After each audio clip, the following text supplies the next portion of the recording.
Hey guys, what's going on? Welcome back to another movie review here on Action Industries. It's No Time to Die review day. I'm Ben Bateman. And I'm Andrew Ghai, and this was a super fun movie to go see today. We just got out of the screener, I'd say about an hour ago because of LA traffic. It takes that long to get home. Yes. And it was a 2 hour and 40-minute movie. It was this was the Lawrence of Arabia of James Bond films. And I don't really feel like it was completely time wasted at all. I think it was actually really well time spent. I loved this movie. I had a really great time watching it. It made me feel a lot like watching all of my favorite things of James Bond kind of put into one movie. So what we're going to do is we're going to do a non-spoiler review for you guys here on the channel. But I'd say at the end of this video, we'll let everyone know, there'll be a disclaimer. We're going to do a full spoiler review with more, I guess, in-depth thoughts. Yeah, a few minutes of just like stuff that was surprising, stuff that was incredibly awesome, stuff that you're going to see in the movie and probably want to talk about the second you get out of it just like we do. So that is why we're going to, tag that.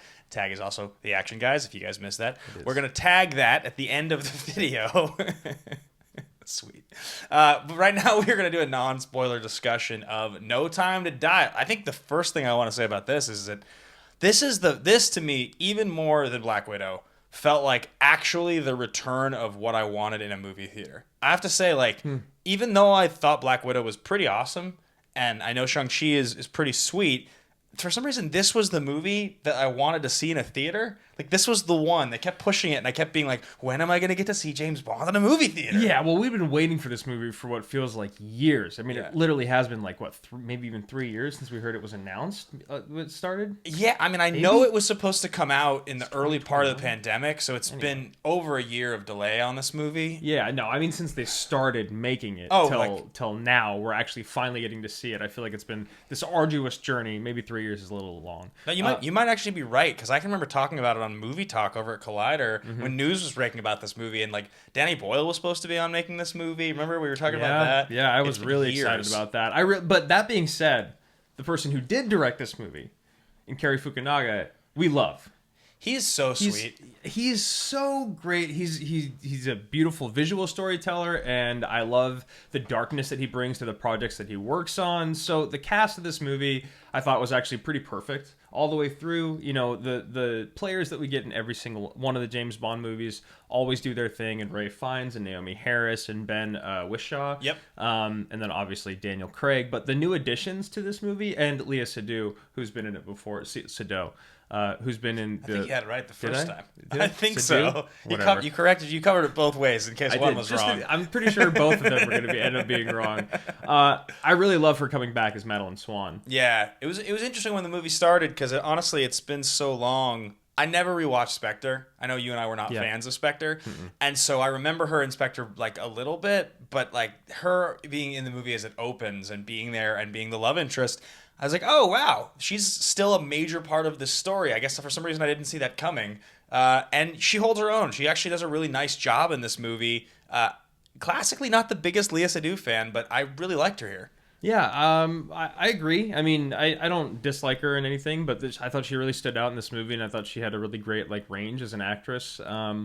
What else did you think? Was there any other standouts acting wise to you? Did you love what Daniel Craig did? Did you like Ana de Armas? Yeah, I think for me probably I really, really, really liked I love what Daniel Craig did. I think actually we're probably going to have a larger discussion just about that because obviously we all know this is the last Bond film this year. And I want to talk about sort of the most special things that he did in this movie. But as far as the non-007 performance, I think Rami Malek did a really good job. Yeah. He didn't have as much screen time as I was expecting, but that's kind of how it always is with really sweet Bond villains. They never give you quite as much as you want, but maybe that's a good thing because the movies maybe where you have gotten a lot of the villain, maybe it's too much. Yeah. But I agree. I would have loved to see him just a little bit more. They left me wanting more. He was real creepy. You see him in the trailer. He's got the sweet mask. He doesn't really feel physically menacing. He just seems like somebody you don't want to be around. He feels like a horror movie killer. Yeah. You know what? He feels unkillable in that sense. There's not something physically intimidating about it, like you said, but there's something about him where you're like, I just wouldn't want that guy coming after me. I couldn't do it. I feel like I could do nothing about it. Yeah. If you were going to circle on this film the one element that you thought stood out the most, what do you think was the number one takeaway for you? I think it made me smile like I was a kid watching a Bond movie again. There was a lot of really great moments in this movie that reminded me of being a kid watching James Bond, where it was either a cool car or a cool car chase or a sweet shootout or cool gadgets. But the thing about it is that now that I'm older, you can't just spend the whole movie on those things. Yeah. It gets distracting. They did a really good job of subtly adding them in, but just enough to let the little James Bond nerd inside of you kind of geek out. Yeah. I love that. That really, for me, was the thing that I was always waiting for the next scene, because I was like, how are they going to make me feel? How are they going to make me geek out? Yeah, I think for me, the number one standout of the whole entire movie was, it has to be just the vision from Cary Fukunaga. Like, it was such a beautiful movie to look at. There was just scene after scene and set piece after set piece where I was like, wow, you don't get this setting or like the colors in the background here or the nature of this particular shot unless you have such a clear vision of what you want to be putting on screen. Stuff like that moment later in the film when he's just like, in the lair, the villain's lair, and he turns to shoot and you realize that it's like this circular hallway and he does the Bond thing, right? They have it in the movie, or like a lot of you guys probably saw in the trailer, there's like that sweet scene where it's at night and a bunch of, people in like black special ops gear like walking down a building. Just a lot of the visuals that he created in this movie, it's reminiscent of a lot of like, he was perfect with his colors in True Detective Season 1 or Beasts of No Nation. He has a really, really incredible visual eye. Yeah, I mean, I think the thing that he did is he made you feel like Bond watching this movie. It was like a sexy, sleek, cool, exciting movie to watch. You know? And the visuals really complemented that. I think even for its runtime, like I said, it was like over 2 hours and 40 minutes. I actually was okay with it. It was definitely a little bit long, and I think there was probably some stuff you could cut out, but we all knew it was kind of saying goodbye to Daniel Craig. Yeah. So I think it was time well spent on screen, even though it does feel a little bit much. Yeah.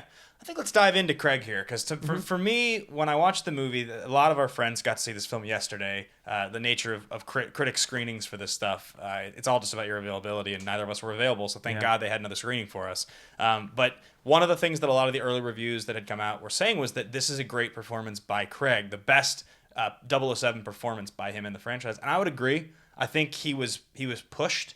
You feel a lot more of his like humanity and his mortality. That grizzled older character thing that I think we love to see out of our stars. It's kind of one of the reasons Mickey Rourke's so good in The Wrestler. It's why Jackman's so good as Wolverine in Logan. Like when you see that mortality in your like superhero icon characters, it really brings some I think humanity to them. And I think for him, there was so many moments where you could see that he was like hurt or he was struggling or and that was really fun to watch. I thought that was great. Yeah, and I think it also kind of paves the way for if they want to keep doing Bond films, it wouldn't be a bad thing to have that level of humanity to James Bond. I think it is a really good thing, and they've done that a bit throughout the entire Daniel Craig run or series. Skyfall has a good amount of it. Yeah, they've always tried to kind of make him more human than the Bonds in the past, which is good, and I think they can even lean into it more like they do in this movie because, it doesn't have to be that way only because we're saying, goodbye to Daniel Craig as James Bond. It can be that way because like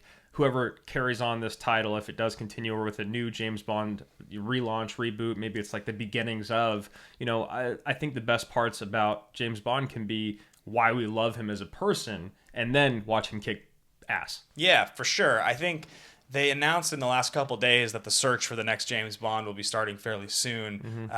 And it's interesting because so Daniel Craig was the longest standing James Bond we've ever had. Roger Moore did it from 73 to 85, so he was 12 years, which is pretty long to be Bond. But Craig has now done it after this movie. It's a little unfair because of the release date getting pushed, but it's been 15 years. Even if it had come out last year, it still would have been 14. He still would have the record. So it's a lot of... It's really not that many movies, actually. 5 movies in 15 years is... But it's a lot of screen time. We've gotten to see this guy play the role for a long time, and I feel like... And he lives in your mind as James Bond for a really long time. A lot of people say he's the best James Bond ever. There's a strong contingent of people that love the Sean Connery stuff, but for me, I think he is my favorite Bond by a pretty wide margin. I never thought anyone would replace Pierce, but Daniel Craig, and then obviously Sean Connery is the OG, but... I really think I would go with Daniel Craig as my favorite Bond, and I think this and Casino Royale are still my favorite of his performances. Yeah, I liked this movie. I think maybe it sounds like a little less than you, but I still really, really liked it. I would still put it as the number 2. I liked this more than Skyfall for sure. It's long. We don't talk about Spectre around here. It's definitely long. I think I noticed the length of the film kind of halfway in. I was starting to, my eyelids were getting a little bit tired for about 10 minutes there, and I was tired, but also that usually doesn't happen if you're just riveted. So I think for me, there's a lot of action in this movie. Yeah, there's actually an insane amount, and it feels kind of fresh each time. Like they don't do the thing that happens in certain action movies where you get the exact same shootout or the exact same scenario in different places over and over again. I thought they kept it pretty fresh, even though it did happen a lot for a long time. And it also like caught me in the feels. The end of this movie, it really did. Like I tugged at my heartstrings quite a bit, and I almost teared up. I thought the stuff at the end, when we're going to talk about that in a few minutes here with the spoiler stuff, but I thought that stuff was done really well. It was kind of an elegant way to close out the 15 years with Daniel Craig doing this. Did you see that video of him getting emotional? Yeah. On set? Yeah. He's thanking everybody and he's starting to tear up. Yeah, it's really great. It was great. I think, it's crazy when you think about like a character like James Bond and who Daniel Craig was to all of us in 2004, 2005 versus who he is now. He's been great in a lot of stuff. I love The Girl with the Dragon Tattoo. I mean, I really enjoy him in films. Like, he's good in Munich. He's awesome in Road to Perdition. But for me, without a doubt, like, I'll never think of something else he's in ever. It'll be like this and then 10 steps down before you start to think of anything else he's ever done. Yeah, it'll be really interesting to see his career moving forward and kind of like if he ever does. I mean, the thing that's happening right now with Knives Out is great because it was so popular that people can look at him also as, oh my gosh, what's his name? He has a ridiculous name. Yeah. General Colonel Sanders. So they call him. They make fun of him. Yeah, I know that. We're gonna have to edit this part out. I feel like. I don't think so. I think this is very funny. Mont Blanc, Saint Blanc. Yeah. Benoit Blanc. That's it. There you go. Wow, we got there. We got there. Welcome to the action, I almost guys. abandoned ship for a moment. If you guys like what we're doing, leave a comment. No, I'm kidding.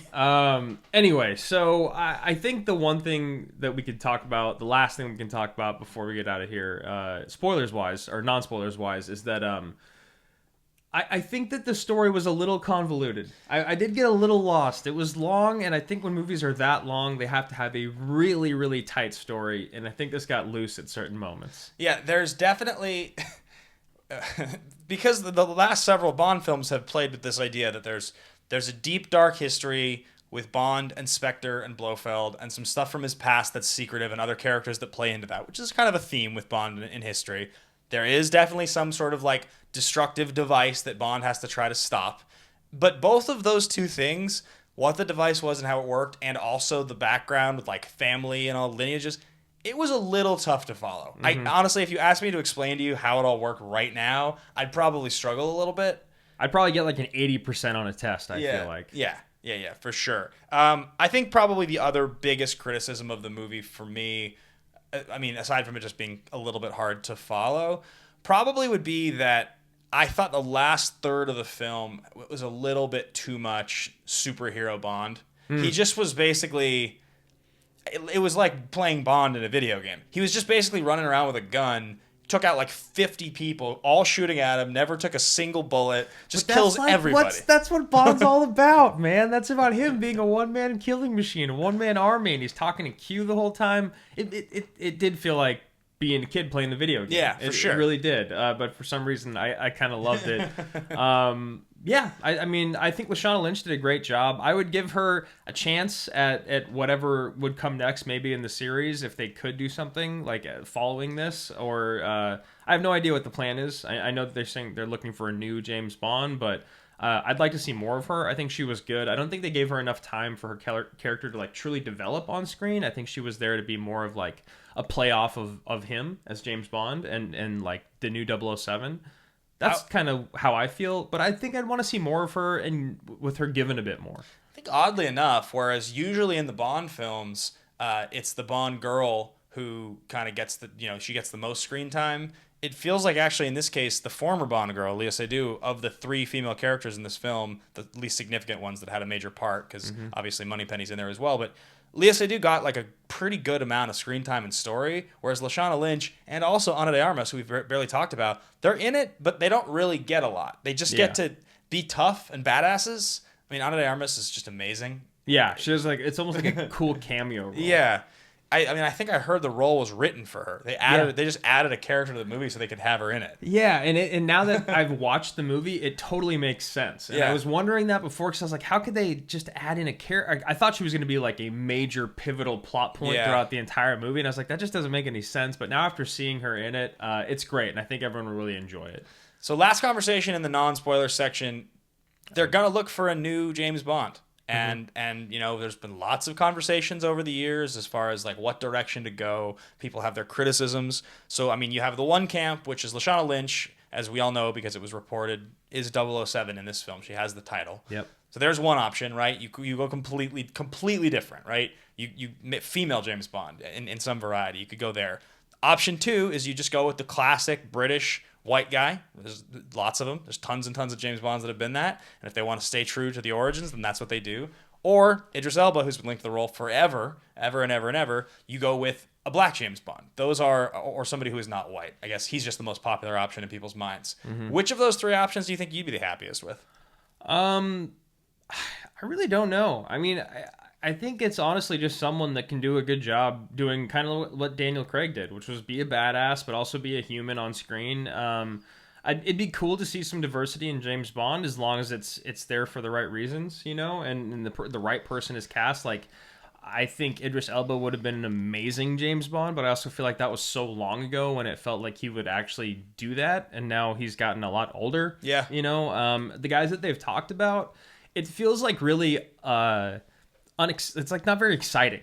Like the conversation of the 3 like lead runners or front runners for who I heard were James Tom Hardy, Bond. right? He's one of the big Tom Hardy's runners. one of them, and I'm like a huge fan of Tom Hardy, and that's why I don't really want to talk about it, because it's not about them. It's just that it just feels like the same thing again, and I think we all as an audience want to see something new and fresh, and that's why I said like Lashana Lynch I think could be great if they gave her a chance. I think this was the least misogynistic James Bond film I've ever seen. There was basically no like Bond, just like women are attracted to him like flies to honey. Like that just didn't happen. I mean, he gets to be like, you know, dapper in this movie, but like there's just no scene at all that even is close to the stuff that we would see in the old days. Even as recently as the first couple Daniel Craig films, which I feel like there was still some of that.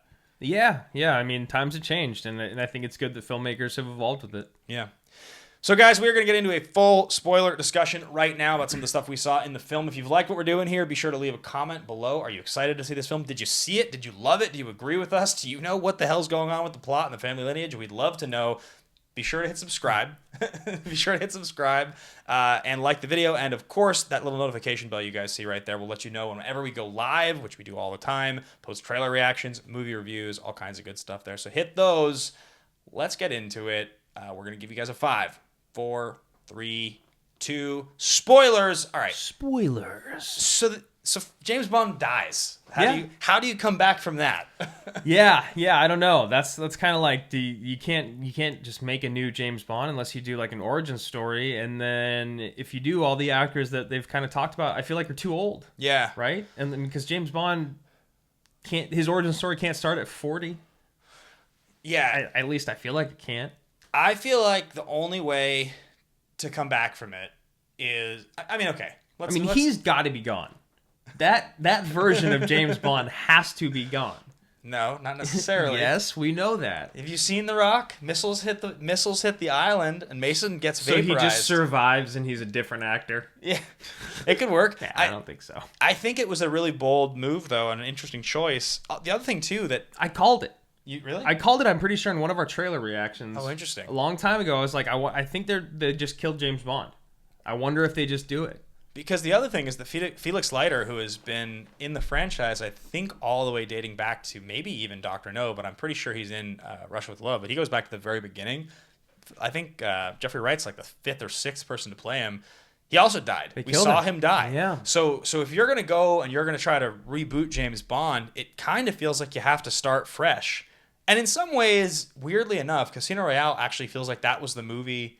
That's what they did already, kind of, right? Yeah, well, so that's why I'm wondering if because of what we got. So we find out that him and Madeline Swan have a child together. You find that out at the end of the movie, and it's his daughter. Yeah. He has a daughter. So what if they go that route? What if they go like into the future, and it's his daughter training to be the next Jane Bond? Jane Bond. I don't think that was her name in the film. Not her name in the movie. It's not even close. I mean, it would be interesting if you jumped forward many years in the future. I think it gets a little weird with like this movie takes place in 2045 or something like that. I mean, yeah, sure, it could work, but I mean, they definitely have to get creative. I can't imagine that Barbara Broccoli and the whole team at Eon like really know what they're doing yet. I'm sure they want to see how this one performs. I felt like they just wanted to end it. Yeah, and they didn't have any plans afterwards, but I think is okay.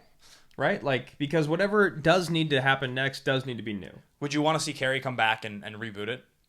Yeah. I liked him a lot. I thought he was a really great choice. I was really bummed when Danny Boyle had to step away because of creative differences, but I think the person, in Carrie that took over who knows, probably better than Danny Boyle would have. This movie was really great. Again, it was long, but I think it was cool because it was a send-off to Bond. We did get to see him like have a family and have love and have a child and like kind of go out on his own terms. Yeah. Which is like a pretty cool superhero thing to do, and the way that it happens is that he gets like infected with this virus, which is like I think I understand it a little bit better than you. Okay. But it's a pretty convoluted description of this virus, and then we only see it like in effect a couple times in the movie. It like does to people basically what the VX gas does in The Rock. Yeah, pretty like similarly. Eats your skin. Yeah, you just see like their faces boiling and burning. Mm-hmm.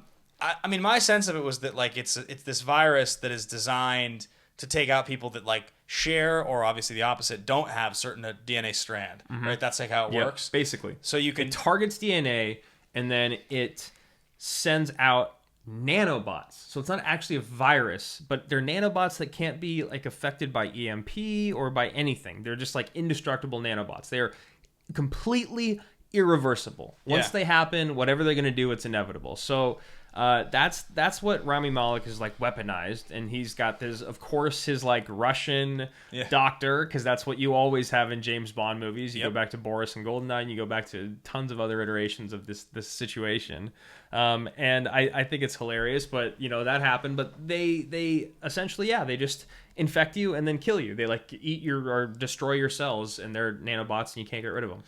Yeah, so it's sort of revealed at the end of the film when Rami Malek is sitting there and Bond like breaks his arm. It's pretty sweet, actually. Yeah, it's like they have a scuffle. Rami Malek shoots him. Yeah, twice. Yeah, he gets him in the shoulder and the leg. Yeah, he's James Bond. Yeah, he gets right back up and kills a bunch of people. Okay. Yeah, and he gets up and he like snaps his arm, but like while that happens, Malek like hits him in the face. Yeah, and then it's found out that he like crushes this vial and scratches Bond. Yeah. And infects himself. So they both get caught with the virus.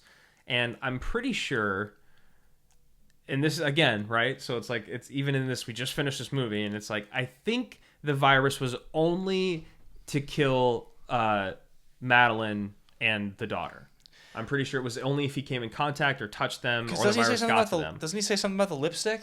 I thought that was the deal. That Bond was infected because she kissed him with the lipstick or something. That's what I thought was going on. Oh, there's a lipstick? Because remember, she's got the lipstick the whole time she's messing around with? Or no, that's Ana de Armas. Yeah. I'm just trying to tell you, it was hard to follow. He says, I know that Rami says something. Because there's also like a perfume that's weaponized at one point that just like to try to kill Blofeld. Also, is Blofeld her dad? I don't know. Wait, also, remember she's in the bathroom before she's about to go interview Blofeld, and she's got the lipstick, and she puts it in the drink? That's the perfume. I guess you're right. This is the point, guys. We just saw the movie, and it's a little bit confusing how it all works. They were like, well, we can't explain it to you, so we're just going to kill Bond. That works. Yeah. And then the father-daughter stuff with Blofeld. I'm pretty sure Blofeld's her dad, or at least her dad is the reason. Because the movie starts off with Rami Malek going to kill Madeline Swan as a child. Yeah. And it's kill her dad, because her dad poisoned his whole family, which is why his face is all messed up. So that's how they know each other. But then he spares her life, and the whole thing, it's all intertwined. But I think it was done well enough. The story's convoluted some, but not so much so that it's like so hard to follow that I didn't enjoy myself. There's some of it that you kind of just go like, oh, okay, whatever. It's a James Bond movie, and you just roll with it. I thought it was sweet that Daniel Craig, they only do the shirtless thing with him one single time in the movie, but he's still yoked. Yeah. And obviously, like, at his age, because he's like 53 or something like that, 54 now, you know that the one shot where he's showering and you see how jacked he is, that had to have been so much work, because he's in pretty great shape the whole movie. Yeah. But you know that he had his one scene, and that was going to be like the last time he's doing it, and it's like an ode, because we all remember in Casino he has the shot of getting out of the water where he's just like jacked as hell. Yeah. So I was like, That's how wow. he started. I was like, that's some discipline from this guy to be in his mid-50s and still doing that. Yeah, they had. I mean, it's James Bond, man. He's ageless. He's timeless. Just like the gadgets and stuff. That's the other thing that I thought was really cool is we got to see like sweet cars. You know, they're obviously bulletproof. That's standard. But like seeing like little explosives with them and the smoke and all that and the machine guns, it felt like somewhat retro. Yeah. When he was using them, but it was also kind of perfect. I love that. I love the plane and the submarine, all that stuff. I thought it was cool, and like we got that cool moment with getting like a sweet watch. Yeah. Right. That was another awesome thing about James Bond was like the cool watch, and so all this stuff made me feel like a kid watching it again, and I think that's why I was okay with how long it was. What do you think who was your favorite Bond villain through the Daniel Craig series? Because I was thinking about it as I was watching this, and I just love Javier Bardem in Skyfall. Yeah. He's not even in the He's movie good. that much, but I love him. But like they're all pretty great, right? Mads is awesome in Casino. Yeah, Mads is really good. He'd probably be I think it'd probably be either him or Rami Malek. Yeah. I really liked him as Sifin or whatever his name is. The way he talked to James Bond. yeah, he had a sweet voice and a weird limp, and like, you know, he like wheezed when he talked. I really liked him. We need to go live and record our video. Andrew, welcome to my home. Yeah, Ben's been doing it ever since the movie ended. I've been asking him to stop. I did like Mads though a lot. It was sweet that his eye bled, but he was also just like this felt more like a true James Bond villain. Agreed. He has like a crazy master plan to just like genocide. Just kill everyone for no reason. He wears a sweet mask. He's like talks real strange. I love was all the classic James Bond villain tropes. I love that when Bond takes him out finally, it's just like he's just there and Bond just like caps him 3 times and walks away. There's no more to it. It's sweet when he snaps his arm. Yeah, that was a great action moment for sure. And then Ana de Armas and Bond share like 5 minutes on screen together, and they have like a pretty sweet like action shootout between the two of them, and she's a badass. Yeah. It's really short and really sweet, and she's like funny, and it like brings some nice levity to it. I think it would have almost been nicer to have that a little later in the movie. They also poke fun at the misogyny thing, which is funny because she unbuttons his shirt and he's like, shouldn't we get to know each other first? And you're like, classic James Bond. And then she's like, no, like, oh no, you have God, to put no. You have to put this on. And then like I was like, oh, that's pretty cute that you've decided to like poke fun at James Bond for thinking that. Yeah, I mean, he's an old man now. Yeah. So, there's nothing else I think really to add for me other than, it was sad at the end. It was like a really sad moment for me. Yeah. I teared up, like almost teared up. It's weird seeing James Bond die. And I think the way that they did it felt like really kind of fitting for who he is like, again, like this superhero of a man. And having all the other pieces there was nice. You know, it's a bummer to not have Judi Dench involved still. Yeah. And like Ray Fiennes is fine, but I felt it would have been like almost better to have them go out in the same movie. Yeah. I agree with you. It is really interesting to think about these characters over the years. I mean, there have been so many James Bond movies now. Watching this movie, even though I don't like a lot of the old James Bonds, like I'm not a big fan of a lot of the old movies, kind of maybe want to go back and start at the beginning and watch them all. I was thinking that as I was watching it, like there is just something in the same way that by the time I got through all the Star Trek movies, by the end of it, I kind of loved them. The beginning it was a struggle, but like by the end I was like, I really appreciate what this franchise is now. Yeah. I think I might do the same if I started from the beginning with Bond. It's like 25 movies though, I think, right? Yeah, it's a lot of movies, and I've seen a handful of the older ones, and I loved I loved watching them growing up. My mom was like a big fan of all the Sean Connery ones, so I like started with all those, and like I think what was really good about this is they grabbed a lot of like the favorite parts of Bond, they captured that essence and put it all in one movie. As again, a good way to say goodbye to Daniel Craig. So, Yeah, I think that's going to do it for us here on the channel, guys. Again, let us know what you thought down below in the comments. Did you like the story? Did you think it was as hard to follow as we did? Do you love the idea of James Bond's daughter story happening? I mean, I think that's something that could be really interesting. Let us know down below. And, of course, yeah, subscribe to the channel and leave us a thumbs up if you like what we're doing here. And, of course, we have our next episode of the Best and the Worst podcast coming up. When you guys listen to this one right now, the next episode posting is going to be the best and the worst of Denzel Washington's career. We're going to establish what is his best movie, what is his worst. Just yesterday, we dropped the brand new episode, The Best and the Worst of Will Ferrell, celebrating the 20-year anniversary of Zoolander. You can listen to that right now on Spotify, on the podcasts app, or it will be going up on video next week on the channel. So get excited about that. We've been loving doing that series, and we tried to figure out a way to do a Best and the Worst of Bond, but I don't think we want to try to watch 25 movies to do an episode. We need to do our due diligence, and it would feel wrong if there was anything that we missed there in the middle. So maybe we'll come back and revisit it in a couple of years once we've had time to watch every single one of the movies. Agreed. Otherwise, guys, thanks for watching. Leave your comments below. What did you like? What didn't you like? And thanks for watching Action Industries. Salute.